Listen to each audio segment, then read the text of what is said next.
hablaba de esta almohadilla que uno lo hace en un consultorio, o si tiene, se posiciona sentado, el codo extendido sobre una mesa de exploración, la articulación se mantiene en extensión completa del antebrazo, en supinación.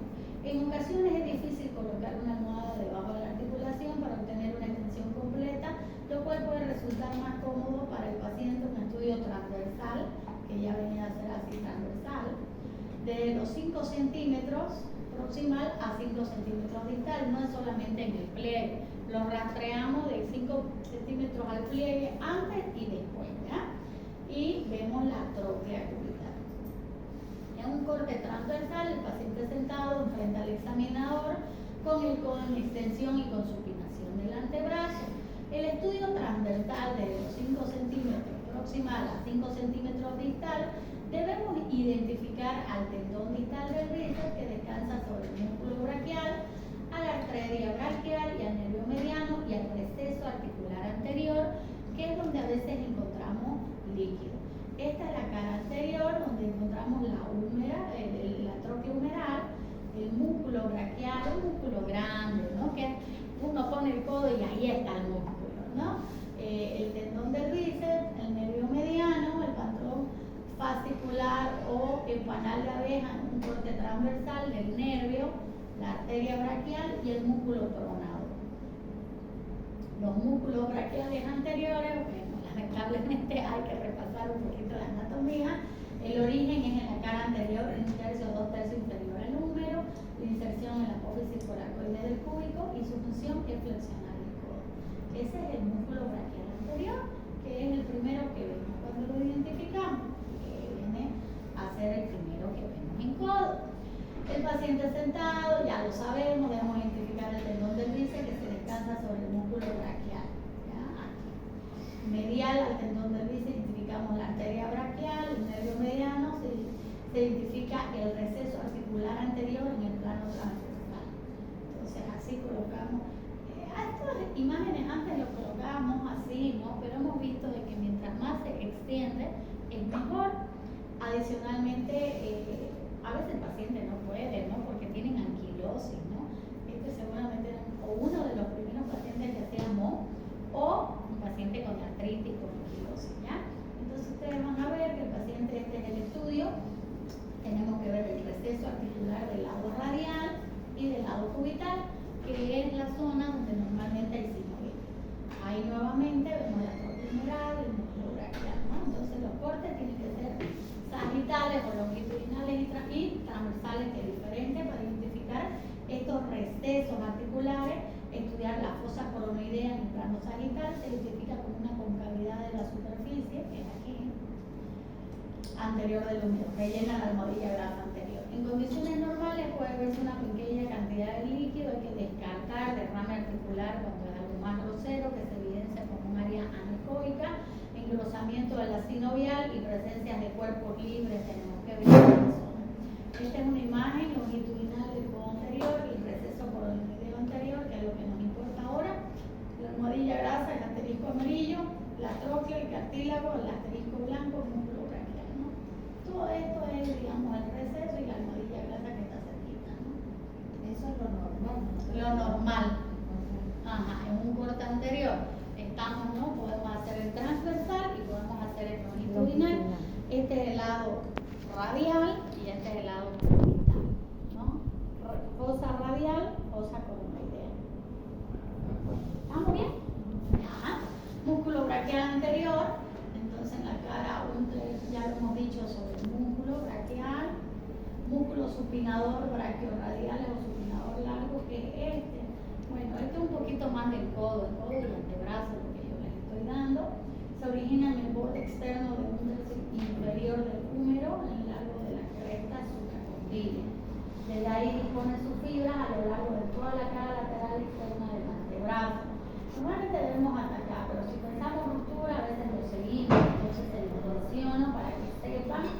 La inserción se inserta en la apófisis del tiroide del lumbar, acá se viene en la base del pulgar. Su función de este tendón y músculo es flexionar el codo y es capaz también de ayudar en la pronación y supinación dependiendo de su posición del antebrazo. Entonces, es importante, ¿no? A veces el paciente no puede hacer este movimiento y el paciente le dice, no puedo, miren, no puedo abrir un frasco, cosas así, ¿no? Esas son las cosas frecuentes, ¿no? Entonces, aquí nuevamente el húmero y el radio. Siempre me gusta mostrarles esta diferencia en un corte longitudinal. Miren, el radio medio cuadradito, ¿no? Entonces ahí está, bien bonito, redondito el húmero. ¿Está bien el aire? ¿Está bien, chicos? Sí, gracias. Ahí está el... No le quito control. Está Podemos bien. andar. Gracias, muy amable. El húmero y el radio, ¿no? Que es cuadradito, la cápsula articular, el músculo braquial, el músculo brachiorradial. Miren qué bonito que se ve, ¿no? Ese corte es súper lindo, pero también para que salga la imagen así es con esa extensión que le digo, ¿ya? Con la almohadilla. Miren el número y el radio, miren cuadradito, bonito, ¿no? Y aquí uno ve la fibra. Mientras más linda se muestre, más estructura del hueso, más lindo se van a notar los músculos y tendones. Corte anterior, receso anterior, músculo braquial, músculo brachiorradial. Músculo braquial anterior, entonces sabemos que este músculo su origen en la cara anterior, 1/3 a 2/3 inferiores al húmero, se inserta en la apófisis coronoide del cúbito y su función es flexionar el codo. Entonces, este músculo es el músculo brachiorradial, el corte del lado cubital y el músculo brachiorradial y el braquial, ¿ya? Entonces, esto ya es el lado cubital, ya estamos acá. Igual los músculos están, pero estamos en el lado cubital, ¿ya? Y nuevamente el receso anterior del lado cubital, el músculo, y aquí es el receso. Esto que es como camita, ahí es donde tenemos que ver, ¿ya? Ahí hay un poquito de anisotropía en la fibra. El tendón del bíceps, tenemos que verlo en un corte longitudinal medio oblicuo, el paciente en brazo con máxima supinación, para poder ver la inserción del tendón en la tuberosidad radial. Mantener la sonda paralela al tendón que se curva lateralmente y se dirige en la profundidad para evitar áreas de hipotonicidad artificiales por anisotropía. Desplazar la parte distal de la sonda hacia lateral y ejercer suave presión sobre el paciente. A veces tenemos que hacer punta tacón para poder visualizar mejor este tendón. El tendón distal del bíceps tiene una longitud aproximadamente de 7 centímetros y se inserta en la cara medial de la tuberosidad radial. Entonces a veces hacemos esta pronación para poder ver y poderlo verlo mejor. El bíceps radial, un poquito de anatomía, de dónde viene. Entonces eso yo se lo estoy pasando. En realidad va a estar aquí en la computadora para que el que traiga su flash lo copie, ¿ya? Entonces el músculo del bíceps, aquí está, aquí se convierte ya en tendón y entonces aquí ya lo vemos como tendón. Sus funciones son estas y bueno, ya ustedes saben que en la cara posterior vamos a ver si está cosa. En el corte anterior, nuevamente la arteria radial, ya el tendón del bíceps más oblicuo, el músculo braquial, ¿no? Aquí miren, imagínense, yo les he dicho que tenemos que tener imaginación, ¿no? Imagínense que es un puente, ¿eh? Entonces para verlo el tendón del bíceps mejor, así medio oblicuo. Imaginemos que este es el puente y aquí abajo está el músculo braquial. Miren como en la imagen, el músculo supinador, la arteria es esta, el músculo braquial. Entonces este puentecito es el tendón del bíceps. Bien, ¿no? Entonces siempre ya medio oblicuo, ya uno busca. Entonces aquí está el epicóndilo humeral, la cabeza radial, el músculo braquial y el tendón del bíceps, el puente, ¿no? Y la arteria radial, por supuesto, más chiquitita. Aquí en la cara del radio, bien cuadradito, ¿no? Músculo braquial y el tendón del bíceps, ¿no? Y aquí nuevamente el tendón del bíceps. Siempre varias imágenes, ¿no? Hasta que se nos vaya a quedar. El nervio radial, el tronco principal del nervio radial lo podemos identificar en plano transversal en el lado anterolateral, ¿ya? Debemos seguirlo distalmente hasta su bifurcación en la rama sensitiva del nervio del interóseo posterior. Posteriormente seguimos al nervio interóseo posterior en un plano trayecto en la posición superficial. Aquí encontramos el nervio radial, que es muy chiquitito, no esperemos encontrar, wow, no es chiquitito. Entonces, pero para que lo conozcan, hay personas que hacen intervencionismo, el radio, el supinador, rama profunda, aquí encontramos, y este pequeño puntito puntillado es óseo posterior que se esconde entre el supinador y aquí está la rama sensitiva, y aquí está el músculo braquial. Claro, para ver nervios existe, se necesita mucha paciencia, destreza, y no es muy frecuente en realidad las patologías, pero se los digo para que lo conozcan, ¿ya? Codo anterior, el corte transversal, siempre redondeado, transversal, ¿no? Entonces aquí está el supinador, el nervio, la cara de Frost, ¿no? El nervio radial en la cara de Frost, ¿no? Y el músculo braquial, y aquí está la cara, nervio. Aquí nuevamente lo que les había dicho, nervio, la cara de Frost, la rama, el nervio óseo. El nervio mediano lo vemos hacia este lado, en un corte transversal, donde podemos ver la troclemeral, que es esta, el cartílago, el músculo braquial grande, el redondo menor y el nervio mediano, que es este más hipercogénico, este es el nervio mediano. Ahí nuevamente el nervio mediano, el aspecto puntillado, más hipercogénico, los músculos redondos y el músculo braquial. Nuevamente aquí el músculo braquial y el redondo menor. Nuevamente el nervio y el braquial con amplificación. Y en la cara lateral. La cara lateral, la exploración de la región lateral del codo, el paciente se coloca con las superficies palmares de las manos juntas o posición de reversa, ¿ya? Con los brazos extendidos en la mesa y los pulgares dirigidos hacia arriba o bien con el codo en flexión sobre la mesa de exploración. En un corte longitudinal, el paciente sentado enfrente de los examinadores del brazo sobre la mesa y las manos juntas en posición de oración.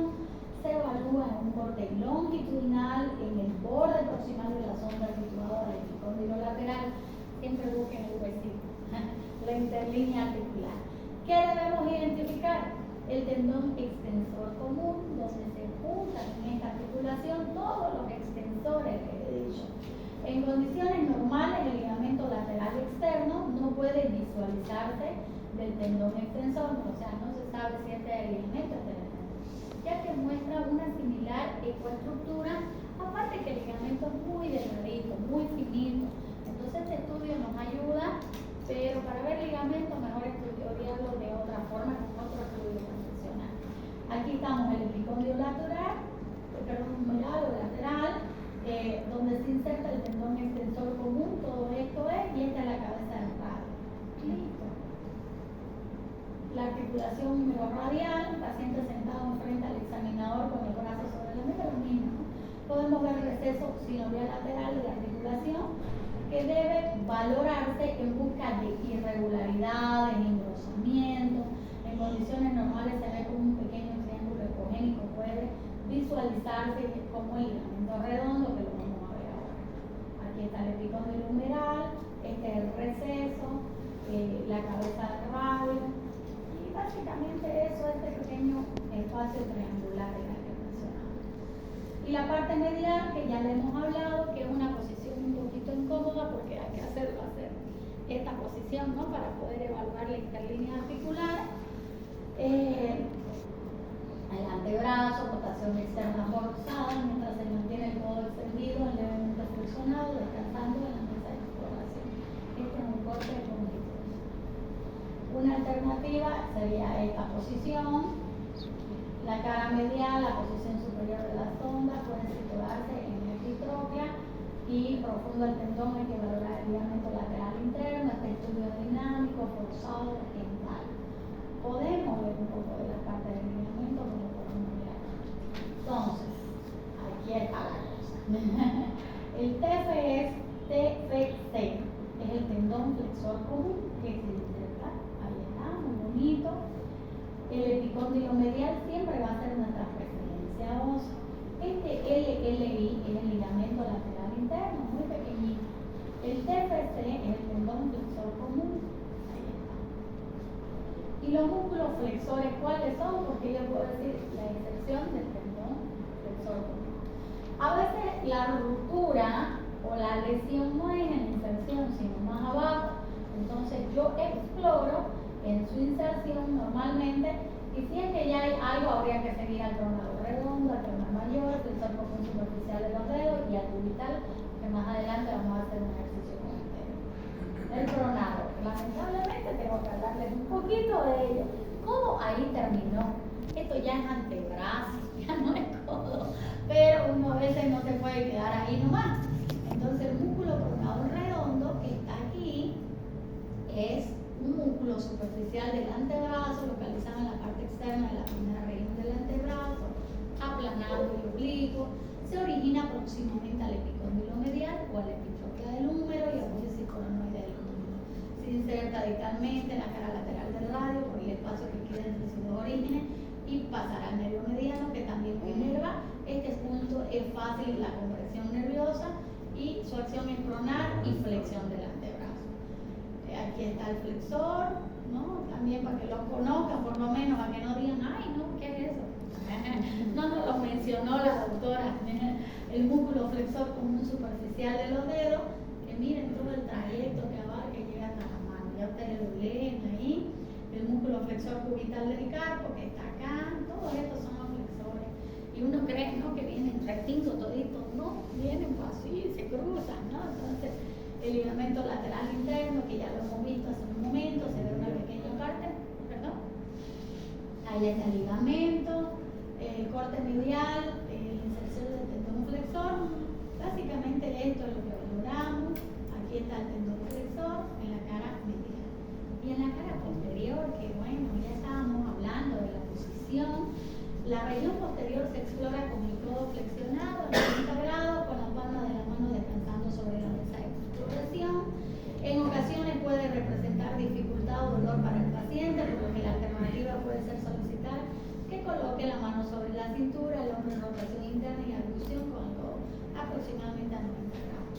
¿Qué debemos identificar? Al músculo tríceps, al tendón, deben evaluarse en plano longitudinal y transversal, como ya hemos visto, hasta su inserción al olecrano o la fosa olecraniana, que es lo que hablábamos con la doctora en cuanto a la bursitis olecraniana, que muchas veces tienen relación con tofos o gotas, que es un reumatismo muy frecuente, sobre todo en hombres y también en algunas mujeres, por el consumo de carne, por la purina, por el consumo de alcohol y por la genética y por todas esas cosas ricas que ustedes saben. Entonces, es frecuente, ¿no? Y ahí tenemos que colocar y valorar la fosa olecraniana. Aquí vemos el paciente, el tendón, el olecrano, la grasa, el codo posterior. Esta es la fosa olecraniana y este es el tendón del tríceps. Miren qué bonito, patrón fibrilar. Nuevamente la fosa, esta pequeña zonita es normal, ¿ya? Fosa, tendón. El nervio cubital quieren evaluar, los pacientes del codo en rotación interna, extendido y con el olecrano frente al ecografista, usar abundante gel. Se explora el nervio cubital en plano axial desde proximal del túnel cubital hasta el antebrazo distal. Aquí lo pueden ver los flexores de un lado, porque está al lado todavía se ve, ¿no?, el nervio cubital y el olecrano. El túnel cubital y el nervio cubital. El nervio de apariencia fascicular, que les he dicho como son todos los nervios, ¿no?, porque está en un corte transversal. Fascículos nerviosos hipoecogénicos rodeados de estroma ecogénico que le dan la apariencia moteada, también se les describe, ¿no?, patrón moteado. El nervio cubital en condiciones normales se mantiene posterior al vértice al epicóndilo medial. El codo posterior es un estudio dinámico para evaluar nervios, poco lo vemos, nervios poco mandan a los pacientes, pero ya saben que se puede visualizar en extensión y en flexión. El músculo tríceps es un músculo fuerte, grande, de los cuales tiene vasos interno, externo y medio. Entonces está claro que el medio, el externo y el interno. El tríceps, aquí un poquito de cómo se forma, que se inserta para que después lo revisen. La fosa posterior, miren qué bonita, que es un corte transversal. Quiero que se graben esa imagen porque ya uno transversal la ve. Esta es la primera presentación. ¿Ya? Ya cuando prendan la luz van a ver mejor el libro. Yo se lo voy a presentar. Ecografía, indicaciones. ¿Estamos, doctor? Ruptura del tríceps. Para eso también podemos valorar. Aunque el tríceps hemos visto que es un músculo fuerte, grande, pero los accidentes, o sea, en auto, caídas pueden dar. Ruptura del tendón del bíceps distal, epicondilitis medial y lateral, ese va a ser el pan de cada día, o sea que por eso me gusta mucho ese dibujito que hay en el grupo, que hay en ese libro, que ahora mismo se lo voy a pasar al grupo, aunque los compañeros van a leerlo, van a defenderlo, ¿no? Aquí lo tenía el grupo, de 2 minutitos, ¿cómo se llama? Transvaginal, ¿no? No lo cambiaron. No lo cambiaron, pero así rápido lo encuentran. Sí, ¿no? Aquí justamente hay este dibujo muy didáctico de cara medial y cara lateral, que miren, no todos los libros lo explican tan bonito. ¿Y el anterior? Sí, está bien lindo, la verdad. Ya, entonces, ahí está ese dibujo que les he pasado al grupo, está muy didáctico de todo esto, de cuál es el extensor, cuál es el flexor, porque uno dice, ay, hasta seguirlo ya se enreda. Ruptura de los ligamentos también podemos ver, aunque sabemos de que los ligamentos poco se ven, son chiquititos, tenemos una pequeña ventana acústica y podemos verlos, son muy parecidos a los tendones, atrapamiento del nervio cubital y las calcificaciones, ¿no? Y los derrames articulares o cuerpo libre por algún accidente, ¿no? Derrames articulares, ¿en dónde podemos ver? Podemos ver postraumático, infeccioso, inflamatorio o hemorrágico. Es muy importante conocer la historia clínica del paciente, puede contener ecos internos pero inespecíficos, ¿no? La ecografía nos puede dar un pantallazo, pero no nos hace un diagnóstico si esto es infeccioso. Podemos sospechar, pero los dos tienen, tanto el hemorrágico, inflamatorio y infeccioso, tienen doble. Igual el postraumático, entonces no puedo decir esto netamente por esto. Por eso es muy importante conocer la historia clínica, conocer que en la cara anterior tenemos los recesos anteriores de la fosa radial y la fosa cubital. Y el receso anterior y un corte anterior. En infección, la inflamación, que era lo que hablábamos, este es un sexo masculino, que, bueno, esta es su radiografía, podemos ver aquí algunas irregularidades, tiene derrame, veo aumento de partes blandas, pero no veo mayor cosa, tiene hinchazón y dolor crónico. A la ecografía podemos visualizar, miren por acá para mostrarles mejor, esta es la interlínea articular, esta área anecoica heterogénea en la interlínea, que es un derrame, mostrando inflamación, igual aquí estas áreas de tejido celular subcutáneo, un poco anecoico, y se ve claramente, ¿no? Entonces, ya vemos de que puede ser incluso una tuberculosis. Él tenía, pueden ser infecciones, pero puede ser también un postraumático. Entonces, este señor se lo venía estudiando hace tiempo, bueno, la llamada que les decía, una de las más importantes. Les voy a hacer un break con aumento de partes blandas de la radiografía.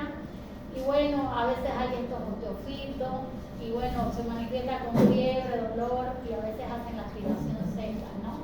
Podemos ver este derrame en la cara anterior, puede ser bacteriano, tener cuerpos extraños o calcificaciones. Es muy importante, como podemos ver cuerpos libres, a veces decíamos las historias de los cuerpos estallidos, todo esto.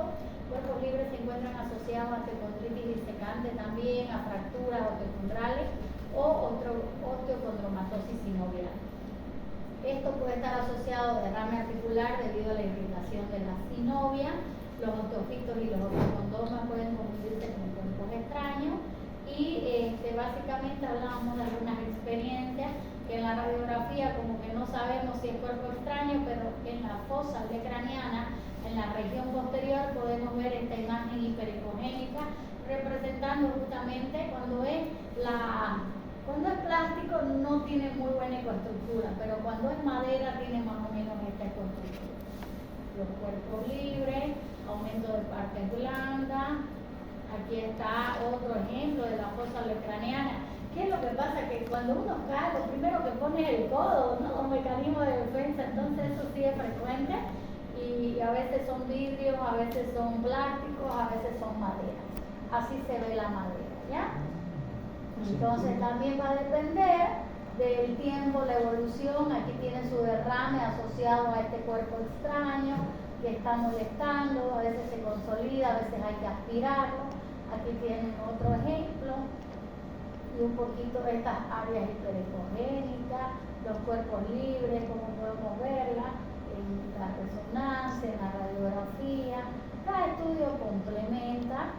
y aquí este es menos visible, pero ahí está. Y bueno, aquí hablando un poquito del tendón del tríceps, tenemos la tendinosis del tríceps, a veces calcificante, a nivel insercional, miren ustedes, esta imagen hiperecogénica. Aquí tenemos este contenido como un hiperecogénico a nivel insercional y bueno, este tendón más heterogéneo.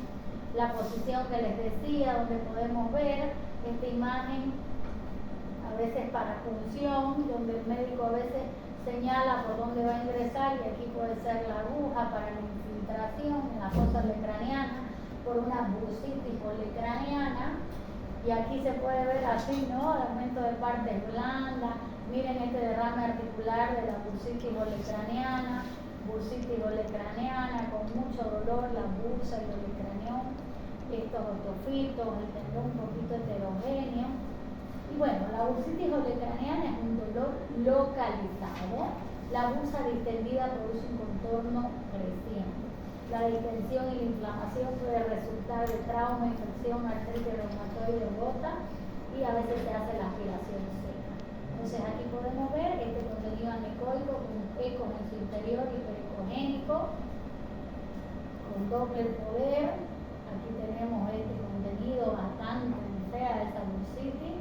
Los flexores a nivel insercional, ¿no? Cómo se ve el tendón en su inserción en esta área anecoica y lo reforzamos con una tenosinovitis flexora y bueno, ya si ustedes quieren ver cuál de los flexores es el afectado, pues ya van haciendo la práctica. El ligamento rotuliano colateral interno, tenemos que rastrearlo, es más delgadito, es este pequeño imagen hiperecogénica, que cuando hay ruptura pues se va a ver este efecto hipoecoico. Colateral interno tiene su fascículo anterior, transverso, posterior. Y bueno, son pequeñitos, ¿no? Entonces el proceso coronoideo, el ligamento, aquí está, con mucha paciencia pueden verlo, ¿no? Ahí ven los ligamentos, los extensores. En la cara lateral vimos el tendón extensor, como ustedes pueden ver, y aquí está el interlínea articular o el famoso codentenista, que es muy frecuente que se lesione. Para poder decir que hay una tendinopatía hay que verlo en planos ortogonales, ¿no? Aquí esta área anicoica heterogénea, a diferencia de esta otra área, igual que esta área anicoica. Aquí pueden ver el grosor del tendón, pueden ver este defecto anicoico en el tendón. Aquí están los extensores. Miren, aquí esta calcificación de los extensores, ¿no? Hiperecogénica ahí, ¿no? Aquí vemos la señal Doppler, ¿no? Activa, inflamación, Doppler poder.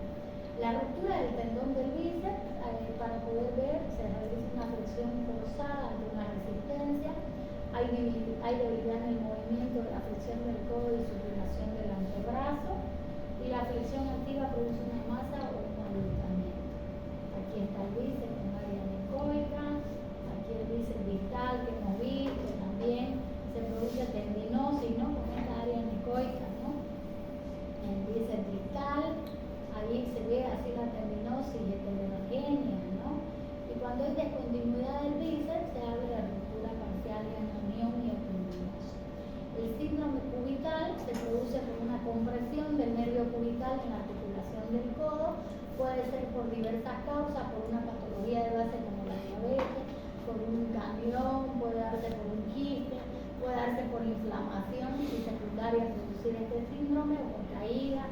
El techo está formado por el flexor cubital del carpo, el piso formado por la cápsula medial, la neuritis cubital por traumas crónicos repetitivos también, por fracturas, por artritis y por subluxación recurrente que nos lleva a tener un síndrome del carpo.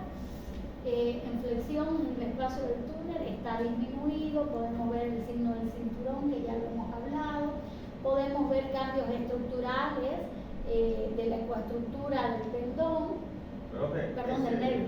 ¿Sí? Disculpe, ahí donde está el cuadrito es el síndrome de eso. Este es para estudiar el cubital. ¿Dónde está El nervio cubital. Es en la región medial más hacia posterior, que habíamos dicho que en esa región se explora, está muy pegadito al hueso. ¿Ya? Gracias por la pregunta. Entonces aquí encontramos el nervio más así como medial y posterior. Esta es la zona donde podemos ver el nervio y el tendón, ¿no? Entonces aquí se ve más gruesito y aquí más delgado, que es el signo del cinturón que habíamos hablado.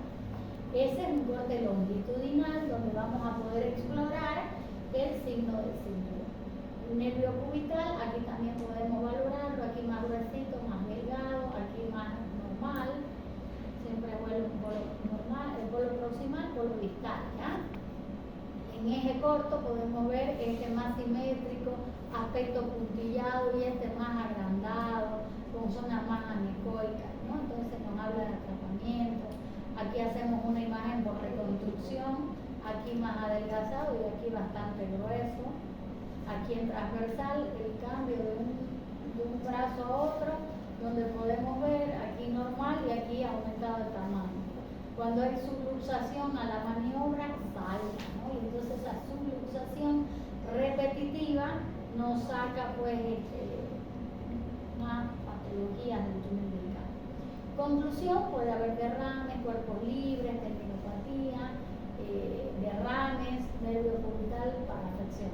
Las tendinopatías, el pan de cada día, eso nomás era lo que tenía pendiente. Si ustedes